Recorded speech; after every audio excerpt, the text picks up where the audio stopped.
Hey, bonjour à tous, bienvenue sur ma chaîne, j'espère que vous allez tous et toutes très bien. Moi ça va, je suis désolée, je sais que ça fait super longtemps que je vous ai pas fait de vidéo, ça fait vraiment un bail, au moins 7 mois. Mais voilà, il s'est passé beaucoup de choses dans ma vie personnelle, dans ma vie familiale. Il y a eu beaucoup de chamboulements qui ont fait que j'ai été vraiment obligée de me déconnecter un petit peu de YouTube.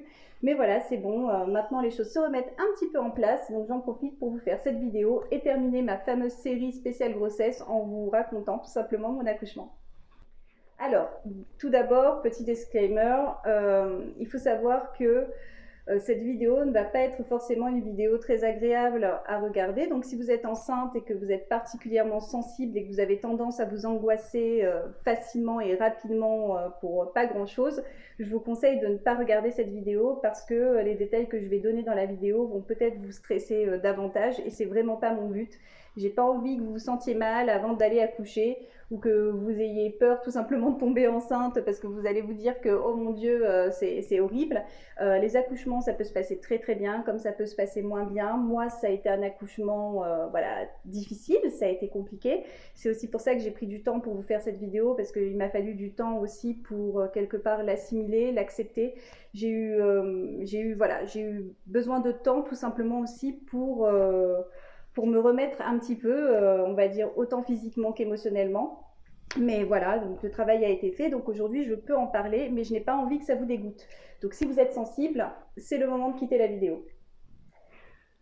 Alors, comment s'est passé cet accouchement? Cet accouchement a eu lieu à Dubaï. Donc pour ceux qui sont nouveaux, qui viennent juste d'arriver sur cette vidéo, qui ne connaissaient vraiment pas ma chaîne, il faut savoir que jusqu'à maintenant j'habitais à Dubaï et que donc j'ai fait ma grossesse à Dubaï et que j'ai accouché à Dubaï. On va également en parler dans cette vidéo tout au long de mon récit. Et voilà, donc pour resituer le contexte, j'ai fait ma grossesse à Dubaï et j'ai accouché à Dubaï. J'ai accouché, pour celles et ceux qui sont curieux, au Zahra Hospital, qui est donc un très bon hôpital à Dubaï. Il n'y a pas de problème là-dessus, c'est une bonne maternité. C'est celle qui m'a été beaucoup poussée, notamment par les expats que j'ai pu rencontrer sur place. Donc voilà, c'est un petit peu la maternité qui est recommandée dans la communauté d'expats. À mon histoire, je suis arrivée à peu près 8 mois et 2 semaines avec mon fils. Et donc j'en avais assez, j'en avais trop marre. Si vous avez vu ma dernière vidéo, vous le savez, sur le récit du 3e trimestre, j'en pouvais vraiment plus. Et je me suis dit que ça allait venir. Voilà, je sentais que ça allait venir, qu'il n'y en avait plus pour longtemps. Quelque part, je sentais que je n'allais pas arriver jusqu'au bout des 9 mois. Et effectivement, je ne me suis pas trompée. C'est arrivé de manière assez soudaine et surprenante parce que quand j'ai commencé à ressentir des douleurs, j'ai commencé à ressentir des petites douleurs dans la journée, tout au long de la journée. Donc pour situer, mon fils est né le 7 au matin et j'ai donc ressenti des douleurs le 6 au matin. Et ces douleurs étaient vraiment comme des douleurs de règles. Donc rien d'affolant, je commence à ressentir des petites tensions, mais vraiment rien de douloureux. Et ça fait ça à peu près toute la journée. Donc dans la journée, je sors, je vais faire mes courses, je vis ma vie, je rentre à la maison, je m'occupe de ma fille, tout va très bien. Et puis tout d'un coup, à partir de 18h, j'ai une contraction. Mais j'ai une contraction extrêmement violente, c'est-à-dire que je suis passée de légères douleurs de règles à coup de poignard dans le ventre. Et là, je me dis, ça y est, c'est bon, c'est parti, je vais y aller. Je vais avoir le bébé ce soir, j'en suis sûre. Et les choses s'emballent parce qu'au départ, il faut savoir que moi, ce que j'avais prévu, c'était de prendre mon temps à la maison, de gérer les contractions le plus possible au maximum pour laisser mon col s'ouvrir, etc. Et vraiment aller à l'hôpital à la dernière minute, sachant que j'étais pas affolée puisque l'hôpital était à 20 minutes de route. Mais ça s'est pas déroulé du tout comme ça. Au bout de la 4e contraction, j'en pouvais en fait déjà plus. J'étais repliée sur moi-même, le souffle coupé, j'avais vraiment très mal, une douleur aiguë. Et j'ai dit à mon mari, il faut qu'on y aille, j'ai trop peur, il y a quelque chose de pas normal, elles sont très violentes, j'ai peur que ça aille beaucoup trop vite parce que je savais d'expérience et parce que je l'ai entendu un peu partout que effectivement quand on a le 2e bébé, ça a tendance à aller beaucoup plus vite, donc ça m'a angoissée. Donc on s'est mis en route et sur le chemin, les contractions devenaient de plus en plus violentes, des contractions dans le ventre, mais voilà, toujours pareil, une douleur extrêmement aiguë qui fait très mal. Et puis j'en pouvais plus, j'étais dans la voiture et j'arrivais pas à respirer, j'avais le souffle coupé à chaque fois, je me repliais sur moi-même. Vraiment, c'était surprenant la violence avec laquelle ça s'est déclenché, puisque je me souvenais que pour ma fille, ça avait été complètement différent. Pour mon premier accouchement, j'avais eu des contractions dans le dos, qui sont quand même réputées être les plus dures, et je peux vous assurer que je les avais bien senties, mais ça avait été très lent, le process avait été très lent. Donc oui, effectivement, premier bébé, ça peut prendre beaucoup de temps, mais là, j'avais trouvé que c'était quand même un peu brutal. C'était vraiment très soudain et brutal. J'étais passée de rien à, en quelques minutes, des contractions qui, si j'avais dû noter entre 1 et 10, c'était déjà 11, pour vous dire. Donc je n'arrivais plus à me tenir, ni à contrôler mon souffle, ni à contrôler ma respiration, alors que pourtant je sais le faire. Et j'avais vraiment beaucoup de mal à les gérer. On arrive à l'hôpital, je suis pliée en deux, je me dis mon Dieu, comment est-ce que je vais faire pour marcher? On prend notre temps, j'arrive à l'intérieur, il y a une dame qui arrive, qui a la sécurité, qui me voit et qui va gentiment me chercher une chaise roulante parce que je ne suis pas en état de continuer à marcher. Je rentre dans la fameuse salle de la maternité où on vous prend en charge pour vous faire un monito.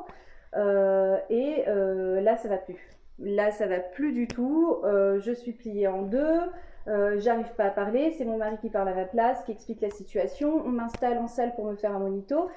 Et elles n'arrivent pas à me faire correctement le monito pour la simple et bonne raison que je ne tiens pas en place. Mais quand je vous dis que je ne tiens pas en place, c'est que je suis hors de moi. J'hurle à la mort.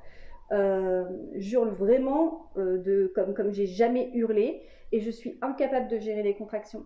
La contraction était bizarre, vraiment bizarre, dans le sens où d'habitude quand vous avez des contractions, que ce soit dans le dos ou dans le ventre, vous sentez vraiment une douleur diffuse, quelque chose qui part un peu partout, qui vous envahit globalement le ventre ou globalement le dos et qui monte et qui après va se répandre dans tout votre corps. La douleur, elle est diffuse. Alors que là, moi, ce que j'avais, c'était une douleur fixe. C'était un endroit spécial au niveau de mon utérus, dans le haut de l'utérus, où j'avais une espèce de douleur localisée, focalisée, qui ne se diffusait pas. Ce qui fait que j'avais vraiment l'impression que quelqu'un prenait en fait un couteau et me le plantait à un seul endroit et tournait à l'intérieur. Si je devais vraiment décrire cette douleur, ce serait ça. J'avais l'impression qu'il y avait un couteau et qu'on appuyait au fur et à mesure au même endroit dans ma chair. Et c'était horrible, vraiment horrible. Je souhaite à personne, même pas à mes pires ennemis. Et du coup, je souffrais véritablement et je ne savais pas comment gérer cette douleur, quoi faire vis-à-vis de cette douleur. Le premier réflexe des sages-femmes qui ont été là, qui m'ont prise en charge, ça a été de me donner du gaz. Le gaz, c'est censé faire effet. Sur moi, ça n'a pas fait effet du tout. Donc j'avais beau aspirer ce truc, voilà, on vous met une espèce de pompe dans la bouche, ça ne faisait strictement rien. Ça me donnait juste en fait l'impression de respirer encore moins bien parce que du coup comme je respirais du gaz, du coup j'avais l'impression de m'étouffer un peu avec et moi j'avais besoin de respirer des grandes quantités d'air et je respirais pas ces quantités d'air puisque je respirais le gaz et je ne ressentais pas du tout les effets supposés calmants du gaz ou quoi que ce soit. Donc j'ai une sage-femme d'à côté qui me met la pompe dans la bouche pour que je puisse aspirer du gaz. De l'autre côté, j'ai une autre sage-femme qui essaye de me maintenir de force sur la table d'examen pour pouvoir me faire le monito. Parce que pour pouvoir faire le monito, il faut que je me tienne tranquille malgré les contractions pour qu'il puisse placer la bande et le monito sur le ventre et enregistrer les battements de cœur de bébé. Et de l'autre côté, je suis déchaînée, c'est-à-dire que je me contorsionne dans tous les sens, j'attrape tout ce que je peux attraper, le lit, voilà, j'essaie de me mettre sur le côté, de me relever, on m'en empêche. Ça aussi, ça a été très difficile. Naturellement, on a envie de prendre la position que l'on souhaite quand on veut accoucher. Moi, avec la douleur que j'avais, le fait d'être allongée, c'était juste insupportable. Je ressentais le besoin, en fait, viscéralement, de me recourber, de me mettre sur moi-même, que ça soit à genoux ou à quatre pattes. Et on m'en empêchait, on ne me laissait pas faire ça. Et quelque part, je me dis que si on m'avait laissé bouger comme j'en avais envie, peut-être que ça se serait mieux passé et que j'aurais peut-être mieux géré la douleur. C'est même pas que je le pense. Franchement, j'en suis convaincue. Je suis convaincue qu'il faut insister auprès du personnel médical pour que vous puissiez en fait vraiment prendre la position naturellement que vous ressentez le besoin de prendre. Parce que voilà, c'est un process qui est naturel, c'est le corps qui demande ça et il faut savoir écouter son corps. Et à ce moment-là, on m'en a empêché. Donc je l'ai vécu vraiment comme une forme de violence, hein, d'une certaine façon, même si elle, ce qu'elle faisait, c'était penser bien faire, et puis surtout, c'était par rapport au bébé, parce que le monito, bah, il était important, il fallait voir comment le cœur du bébé évoluait. Et déjà sur le monito, il y avait une première mauvaise nouvelle qui s'annonçait, on voyait que le cœur de mon bébé battait un petit peu au ralenti, voilà. Mais si vous voulez, le niveau de battement auquel il était n'était pas super préoccupant, on voyait juste que c'était un battement qui était un peu lent, mais rien qui supposait une urgence pour le moment. Les minutes passent, les minutes passent, les minutes passent, j'hurle à la mort, j'en peux plus, d'autres spécialistes arrivent, je demande une péridurale, je leur dis de faire quelque chose, elle décide de me faire un toucher pour voir à combien je suis ouverte. À chaque fois que la sage-femme met la main à l'intérieur pour regarder le col, j'hurle à la mort, j'hurle littéralement à la mort, parce qu'avec la douleur, c'est juste ingérable. Je n'avais pas de temps de répit entre les contractions, c'était vraiment de la folie. Normalement, vous avez 1 minute de répit, même quand vous êtes dans un process hyper avancé, vous avez 1 minute de répit avant la prochaine contraction. Ça a fait ça peut-être les 15-20 premières minutes, et puis après, en fait, c'était juste de la douleur en continu. Je n'avais plus de répit. Et à chaque fois que l'une d'entre elles mettait la main entre mes jambes pour aller vérifier le col, j'hurlais à la mort, littéralement à la mort. Comme je vous disais, je passe mon temps à hurler, et à un moment, je demande en fait à contacter ma gynécologue qui est libanaise, qui est très très bien. Je vous mettrai ses contacts en barre d'infos si jamais vous êtes à Dubaï, que vous devez accoucher là-bas. Je vous la recommande à 100% parce qu'elle est vraiment topissime. Elle est libanaise et elle parle français. Et donc il est 4 h du matin et je suis ouverte à 7. Et le médecin de garde me dit vous êtes ouverte à 7, machin, etc. Je dis je veux une péridurale. On me dit non, c'est pas possible, c'est trop tard. Je dis comment est-ce que c'est possible que ça soit trop tard, alors que moi, pour ma première, j'ai eu la péridurale quand j'étais ouverte à 8. Et on me dit non, non, c'est pas possible, maintenant il va falloir y aller et tout. Et en hurlant et en pleurant, je leur explique que c'est pas possible et que si je n'ai pas la péridurale, je vais mourir. Et je vous assure que sur l'instant, je le pense vraiment, que je vais mourir. Et j'arrête pas de le répéter. Je le répète à celles qui sont anglophones autour de moi au début en anglais, puis après je finis par le dire en français. Et j'arrête pas de dire je vais mourir, je vais mourir, je vais mourir, faites quelque chose, je vais mourir. Elle contacte ma gynécologue pour moi. J'ai ma gynécologue au téléphone. Je lui explique en 2-3 mots quelle est la situation et je lui dis Christelle, s'il te plaît, il faut que tu viennes, je vais mourir. Je ne vais pas tenir, je vais mourir, je sais que je vais mourir. Et donc, Christelle a été hyper réactive, ma gynéco, et elle débarque à l'hôpital, elle voit dans quel état je suis, elle m'examine, elle me refait un toucher, je continue de me dilater en bas, je suis dans tous les sens, mon corps se balance et tremble dans tous les sens, elles sont à 5 sur moi pour me maîtriser. Sage-femme, elle, le médecin de garde, l'anesthésiste, plus d'autres infirmières sûrement. Je ne sais plus trop, mais à un moment, je me retrouve avec 5 personnes sur moi pour maîtriser mon corps parce que mon corps est déchaîné et part dans tous les sens. Et ma gynéco est hésitante et elle me dit « Écoute, moi à l'examen, je ne vois rien, je sais que tu me dis, ce que tu me dis est vrai, que tu as mal, etc. mais je ne vois rien. » Elle me dit « Le cœur du bébé est un peu faible, mais il n'est pas encore suffisamment faible pour qu'on prenne la décision sur la césarienne, etc. » Et je lui dis « Il faut y aller, il faut y aller, il faut que tu fasses quelque chose, il faut que tu le fasses sortir, je ne vais pas tenir, je ne pourrai jamais le sortir. » Et je le sais, j'en suis convaincue. C'est-à-dire que ce n'est pas juste parce que je suis sous le coup de la douleur, c'est que je sais, je suis convaincue que si je pousse encore, parce que ça y est, je sens que mon corps en fait est dans le process, que le bébé est en bas et qu'il faut que je pousse. Mais je me dis à chaque envie de pousser irrésistible que je ne vais pas tenir le coup. Et je sens vraiment que je suis à un fil. Et j'insiste avec elle et je lui dis « Vous êtes en train de me tuer, je vais mourir, je ne vais pas tenir, je ne vais jamais tenir. Je sens qu'il y a quelque chose de pas normal, je sens que la douleur n'est pas normale, ce ne sont pas des contractions normales. » Et comme je vous disais au début de mon récit, j'ai vraiment cette douleur pointue qui est comme ça, centrée dans le ventre et qui ne fait qu'augmenter, qu'augmenter, qu'augmenter et qui fait que je suis littéralement hors de moi, mais vraiment hors de moi. Je suis juste accaparée par la douleur. Et elle a un moment où, je sais pas, elle réalise peut-être que je suis pas en train de faire ma chochotte et que je souffre vraiment. Elle réalise que j'ai mal. Et elle me dit, ok, dans ce cas, il n'y a pas 36 000 solutions, on va en césarienne. Et je lui dis, d'accord. Donc, on m'envoie en césarienne, et là, ça va très très vite, mais c'est un bazar monumental pour me faire mon anesthésie, parce que c'est une anesthésie rachidienne, donc on vous plante en fait une aiguille dans la colonne vertébrale. Et l'anesthésiste est avec moi et elle me dit, il faut à tout prix que tu te tiennes tranquille, il faut à tout prix que tu bouges pas. Mais je suis déchaînée, mon corps ne m'écoute pas, mon corps vraiment part dans tous les sens, hurle, et je me débat. Et là, c'est la même chose. Il y a plusieurs personnes en fait qui arrivent et qui me plaquent en fait sur la table d'opération, qui m'attachent comme ils peuvent, qui me maintiennent comme ils peuvent, les bras, les jambes, le dos, tout ce qui s'ensuit. Et on arrive, je ne sais pas trop comment, à me faire mon anesthésie. Et elle m'anesthésie littéralement donc jusqu'au cou, je ne sens plus rien. Et là, ça va très très vite. En 2 minutes, ils sortent le bébé. Et au moment où elle me fait l'incision, elle voit le bébé. Et là, elle me dit, Linda, tu as pris la bonne décision. Heureusement que tu as insisté pour la césarienne parce que de toute façon, ce serait terminé comme ça. Le petit a le cordon autour du cou et il va bien. Donc, ils sortent mon fils. Et je le vois donc très très vite, en même pas 2 secondes, au moment où il le soulève et que je vois au-dessus du drap. Et, euh, et bon, bien sûr, la première chose que je me suis dit, c'est qu'il est magnifique.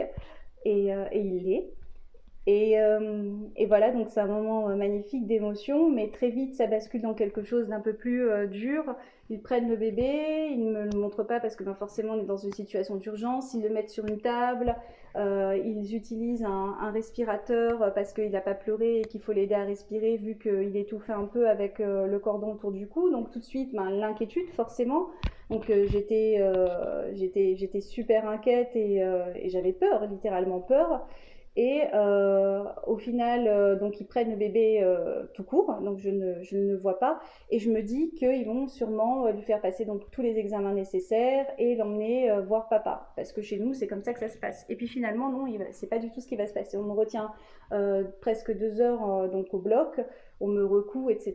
Et on me garde en observation. Et pendant ce temps-là, il s'est passé des choses que j'ai pas très très bien compris. On prend le petit et puis on me le met, on le garde, donc sûrement dans une salle à côté pour lui faire des examens. Et puis quand on me le ramène pas du tout dans sa tenue de naissance que j'avais préparée, etc. Mais on voulait juste dans une simple serviette. Et donc là déjà j'ai pas compris, puis j'ai demandé mais le bébé était pas avec son papa, etc. Et on me dit non non non, on l'a gardé en salle d'examen et ils m'ont gardé le petit comme ça, enroulé dans une simple serviette blanche. Et je dois vous avouer que moi ça m'a choquée. Ça m'a choquée parce que les nourrissons ont froid en fait quand ils sortent et qu'il faut les habiller même très très chaudement. Moi je me souviens que pour ma puce, on l'avait laissée sous une lampe UV très chaude pour qu'elle ne prenne pas froid et qu'ensuite, une fois que les examens avaient été faits, on l'avait habillée. Et là, on me rend mon bébé et on me le rend juste dans une simple serviette, sans rien, quoi. Il est tout nu. Alors que j'avais apporté avec moi sa tenue de naissance et qu'elle était à disposition. Donc déjà là, je faisais la gueule un peu. J'étais pas très contente, j'avais peur qu'il ait froid, donc je l'ai gardé le plus possible en peau à peau contre moi pour le réchauffer, etc. Et j'étais soulagée une fois qu'on est arrivé en chambre donc pour les suites, où là tout de suite j'ai montré le bébé donc à papa qui a pu découvrir son fils et là, je lui ai dit de facto, je lui ai fait bah, habille-le quoi, habille-le le plus vite possible parce que j'ai peur qu'il m'attrape quelque chose, qu'il me prenne froid et c'est mon mari qui l'a habillé et voilà, et c'est nous qui l'avons réchauffé. Mais voilà, c'est quelque chose qui m'a laissé aussi un goût amer, c'est que je me suis dit, j'ai pas compris ces suites. Ces suites-là, parce que nous, voilà, on fait en sorte que les petits ont chaud, on les habille tout de suite, etc. Et là, j'ai pas compris pourquoi ça n'avait pas été fait, pourquoi ça n'avait pas été le cas, et je l'ai vécu vraiment comme une négligence. Donc voilà, ça aussi, ça faisait partie, on va dire, des points négatifs de cet accouchement. Et après ça, donc j'arrive en chambre. J'ai une chambre qui est très correcte. Les chambres d'hôtel, oh, j'allais dire d'hôtel, vous voyez, lapsus révélateur. Les chambres en fait que l'on a à l'hôpital généralement à Dubaï ressemblent beaucoup à des chambres d'hôtel. Donc c'est très confortable. Ça n'a pas du tout le côté austère des chambres d'hôpital. Voilà, vous avez un lit mais avec du mobilier autour, un petit salon, etc.